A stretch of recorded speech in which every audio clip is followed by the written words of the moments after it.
নমস্কার প্রিয় শিক্ষার্থী বন্ধুগণ, আজকে আলোচনা করছি উচ্চ মাধ্যমিক সংস্কৃত তৃতীয় সেমিস্টার সিলেবাস থেকে গদ্য রাজবাহন চরিতমের পার্ট 2 ভিডিও। তোমরা জানো ইতিপূর্বে পার্ট 1 আলোচনা হয়ে গেছে। সেই পার্ট 1 ভিডিওর মধ্যে প্রেক্ষাপট সহ প্রথম অনুচ্ছেদ আলোচনা করেছি। আজকে পার্ট 2-তে পরের অংশ আলোচনা হচ্ছে। তোমরা মনোযোগ দিয়ে দেখো আজকে গদ্য রাজবাহন চরিতম থেকে পার্ট 2 আলোচনা হচ্ছে। শুরুতে আমি প্রত্যেকটা শব্দের অর্থ, সন্ধি বিচ্ছেদ এবং তারপরে প্রত্যেকটা বাক্যের বাংলা অনুবাদ করে দিচ্ছি। তোমরা মনোযোগ দিয়ে দেখো সুপ্তয়স্তু। সুপ্তয়স্তু মানে নিদ্রিত হলে, তয় মানে তাদের দুজনের, স্বপ্নে মানে স্বপ্নে, বিষগুণ নিগড়িত পাদ মানে পদ্ম মৃণালের দ্বারা আবদ্ধ চরণ যুগল, জড়ঠ মানে বৃদ্ধ, কশ্চিৎ জালপাদ, কশ্চিৎ মানে কোনো এক, জালপাদ মানে রাজহংস, অদৃশ্যত মানে দেখলেন। তাহলে এই বাক্যের অর্থ দাঁড়াচ্ছে তারা দুজন নিদ্রিত হলে স্বপ্ন মধ্যে কোনো এক বৃদ্ধ রাজহংসকে পদযুগল মৃণাল সূত্র দ্বারা আবদ্ধ অবস্থায় দেখলেন। প্রত্যবুদ্ধেতাং মানে জেগে উঠলেন। চোভৌ এটাকে সন্ধি করলে হয় চ যোগ উভৌ। চ মানে এবং, উভৌ মানে উভয়ে। তাহলে এই বাক্যটুকুর অর্থ উভয়েই জেগে উঠলেন। অথ মানে তারপর, তস্য মানে তার, রাজকুমারস্য মানে রাজকুমারের, কমল মূঢ় মানে পদ্ম ভেবে, শশী কিরণ রজ্জুদাম নিগৃহীতমিব। শশী কিরণ মানে চন্দ্রের কিরণ, রজ্জুদাম মানে দড়ি দ্বারা, নিগৃহীতমিব মানে বাধার মতো, রজত শৃঙ্খল পঘুরং মানে রূপর শৃঙ্খলে বাধা, চরণ যুগলম আসিত। একে সন্ধি বিচ্ছেদ করলে হবে চরণ যুগলম যোগ আসিত। চরণ যুগলম মানে পা দুটি, আসিত মানে ছিল। তাহলে এই বাক্যটির অর্থ কি দাঁড়াচ্ছে?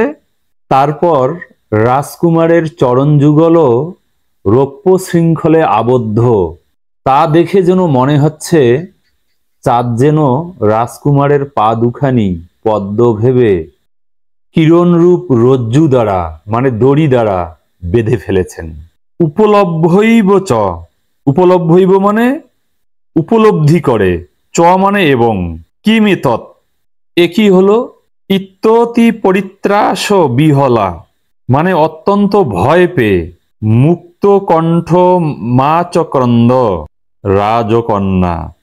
মুক্তচক্র মা চক্রন্দ মানে উন্মুক্ত কণ্ঠে মানে চিৎকার করে কাঁদতে লাগলেন।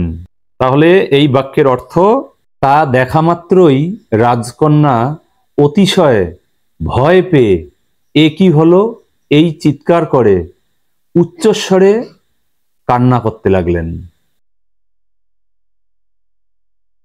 येन च तत् মানে তার ফলে, সকলমেব মানে সকল, কন্যান্তপুরম মানে কন্যান্তপুরবাসীগণ, অগ্নি পরিতমিব মানে অগ্নি দ্বারা বেষ্টিতের ন্যায়, পিশাচ পহতমিব মানে পিশাচের দ্বারা আক্রান্তের ন্যায়, বেপমানম মানে কাঁপতে লাগলেন।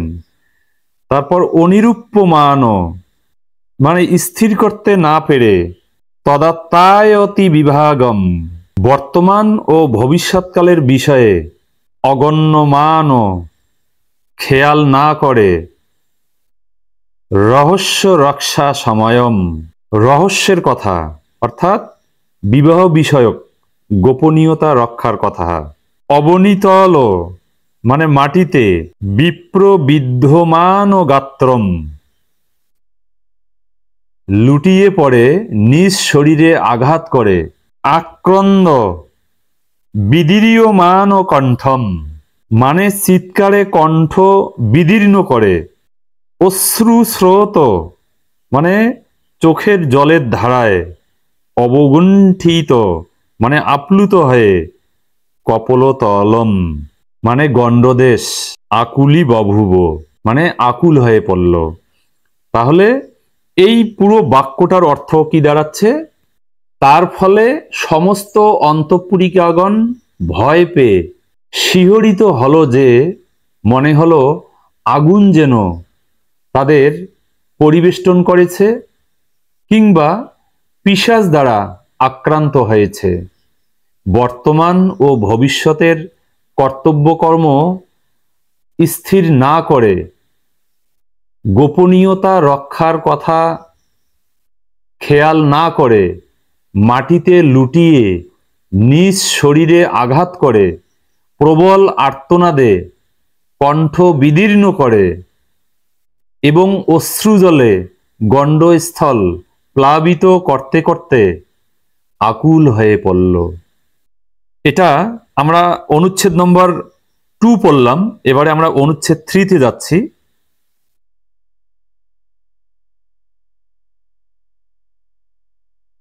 দেখো, তুমুলে, তুমুলে মানে তুমুল, চাশমিন, এটাকে সন্ধি বিচ্ছেদ করলে হবে চ যোগ অস্মিন। চ মানে এবং, অস্মিন মানে এই। তারপরে দেখো সময়ে, আমি একটু ভেঙে ভেঙে তোমাদের বলছি।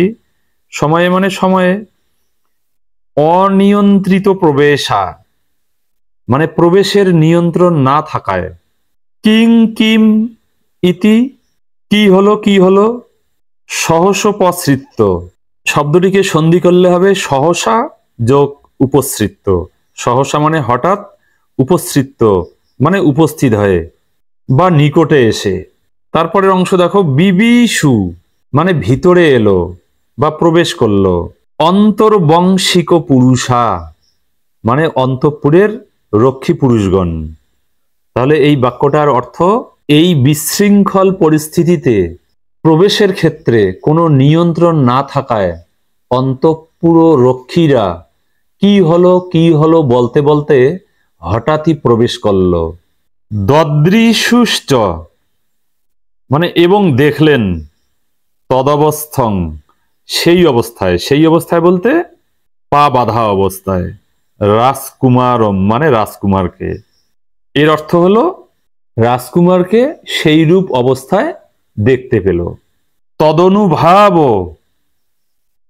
মানে তার প্রভাবে, নিরুদ্ধ নিগ্রহেচ্ছাস্তু মানে নিগ্রহ করার সাহস না পাওয়ায়, সদ্য এব মানে সঙ্গে সঙ্গে, তে মানে তারা, তমর্থং মানে সেই ব্যাপারটি, চণ্ডবর্মণে মানে চণ্ডবর্মাকে, নিবেদয়ান চক্রু মানে নিবেদন করলেন। এর অর্থ হলো যে রাজবাহনের প্রভাবে তাকে পীড়ন করার ইচ্ছা নিয়ন্ত্রিত হওয়ায় তারা তৎক্ষণাৎ সেই ঘটনা চণ্ডবর্মার নিকট নিবেদন করল। তো বন্ধুরা, আজকে 2টি অনুচ্ছেদ আলোচিত হলো। পরের 3টি অনুচ্ছেদ অর্থাৎ শেষ 3টি অনুচ্ছেদ পরের পাঠে আলোচনা হবে। আজকে এ পর্যন্তই। তোমরা এই ভিডিওটিকে লাইক, কমেন্ট এবং বেশি বেশি করে শেয়ার করবে। ধন্যবাদ।